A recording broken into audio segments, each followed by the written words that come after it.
नमस्कार, world news में आपका स्वागत है। तो जैसा कि आप जानते हैं कि अमेरिका में सत्ता का हस्तांतरण होने जा रहा है, लेकिन डोनाल्ड ट्रंप के राष्ट्रपति का पदभार संभालने से पहले उनके बयानों को लेकर जहां पूरी दुनिया टेंशन में दिखाई दे रही है, वहीं राष्ट्रपति जो बाइडेन के बयानों में भी चिंता साफ दिखाई दे रही है। अपनी फेयरवेल स्पीच में बाइडेन ने अमेरिका में हो रहे बदलावों को लेकर गंभीर चिंता जताई है। तो अमेरिकी लोकतंत्र पर मंडरा रहे खतरों को लेकर बाइडेन ने दी चेतावनी। इस पर हम करेंगे विस्तार से चर्चा, लेकिन आइए जरा उन खबरों को भी देख लें जिन पर आगे होगी बात। बांग्लादेश में खत्म हो जाएगा सेक्युलरिज्म, संविधान बदलने का प्रस्ताव पेश। हिंदुस्तान के खिलाफ चीन पाकिस्तान के प्लान पर रूस ने फेरा पानी। और चलते चलते भी देखेंगे ट्रंप के आने से पहले ही बंद हुआ हिंडनबर्ग। तो 20 जनवरी से डोनाल्ड ट्रंप अमेरिका की सत्ता पर काबिज होंगे, लेकिन उनके कमान संभालने से पहले ही आने वाले वक्त में दूसरे देशों के साथ तमाम मुद्दों पर अमेरिका को लेकर दुनिया भर के देशों में चिंता की लहर देखी जा रही है। इस बीच राष्ट्रपति जो बाइडेन का भी बड़ा बयान सामने आया है। बाइडेन ने अमेरिका में लोकतंत्र को लेकर चिंता जाहिर की है। डोनाल्ड ट्रंप को सत्ता हस्तांतरित करने से पहले अपने अंतिम विदाई भाषण में बोलते हुए बाइडेन ने इस बात पर जोर दिया कि अमेरिका में अमीरों का एक छोटे वर्ग का वर्चस्व बढ़ता जा रहा है। इससे देश और लोकतंत्र को खतरा पैदा हो रहा है। उन्होंने कहा कि आज अमेरिका में अत्यधिक धन, शक्ति और प्रभाव वाला एक कुलीन तंत्र आकार ले रहा है। अब ताकत मुट्ठी भर लोगों के हाथ में सिमट कर रह गई है, जो ठीक नहीं है।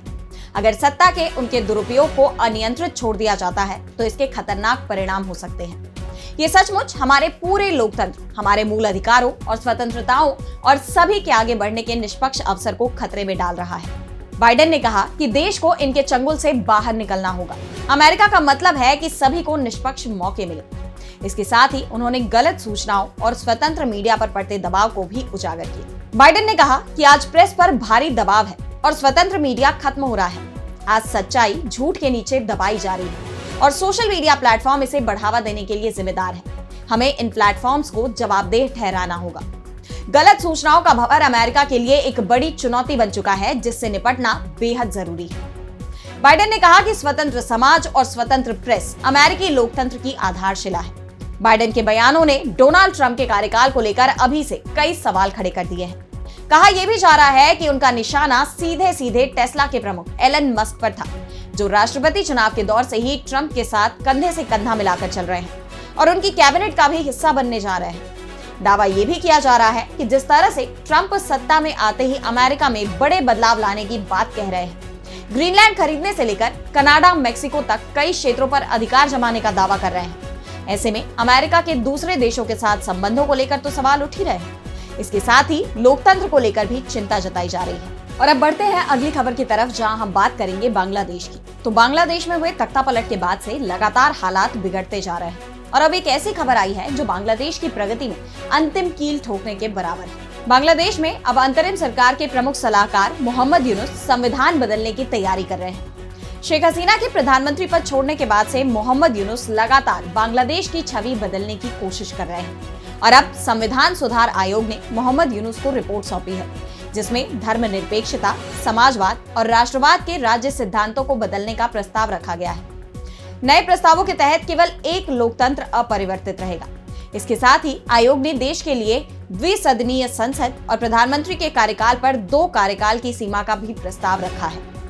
आयोग के अध्यक्ष अली रियाज ने एक वीडियो में कहा कि हम 1971 के मुक्ति संग्राम के महान आदर्शों और 2024 के जन आंदोलन के दौरान लोगों की आकांक्षाओं को प्रतिबिंबित करने के लिए 5 राज्य सिद्धांतों, समानता, मानवीय गरिमा, सामाजिक न्याय, बहुलवाद और लोकतंत्र का प्रस्ताव कर रहे हैं। वहीं अब एक बार फिर छात्र आंदोलन के चलते ढाका की सड़कों पर हिंसा देखने को मिली है। दरअसल बांग्लादेश के 2 गुटों का मानना है कि आदिवासी शब्दों को कक्षा 8 और 9 के पाठ्यक्रम में जोड़ा जाए और उनके बारे में पढ़ाया जाए। इसे लेकर national curriculum and text book board के सामने प्रदर्शन किया जा रहा था।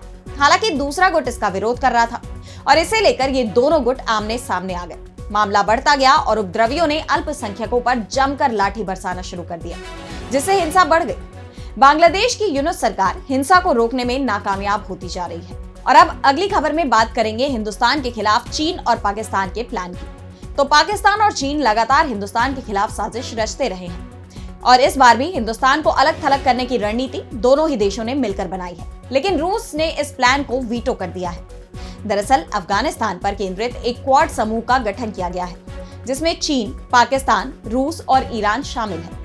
इस समूह की बैठक के बाद रूस के विदेश मंत्री सर्गेई लावरोव ने कहा कि शंघाई सहयोग संगठन SCO में विश्वास को मजबूत करना और हिंदुस्तान को मौजूदा अफगानिस्तान क्वाड में शामिल करना सही कदम होगा।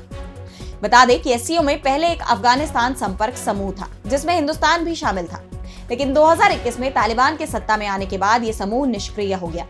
और अब लावरोव की टिप्पणी ऐसे वक्त में आई है जब नई दिल्ली ने काबुल में तालिबान सरकार के साथ अपनी सहभागिता बढ़ा दी है।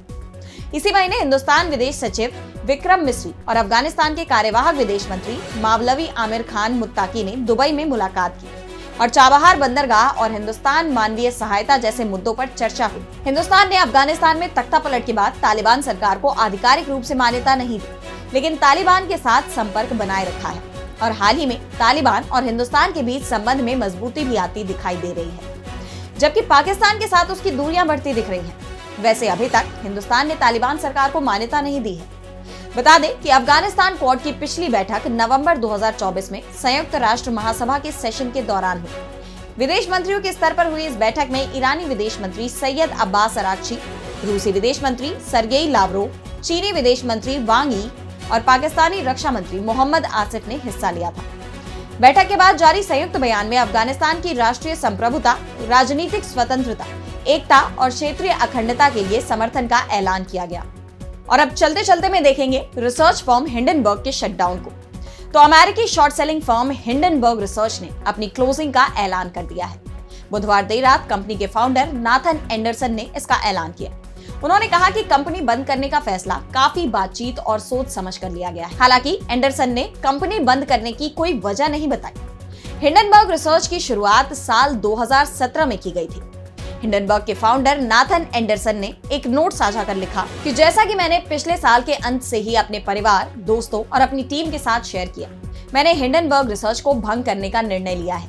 प्लानिंग ये थी कि हम जिन विचारों पर काम कर रहे थे उनके पूरे होते ही इसे बंद कर दिया जाएगा।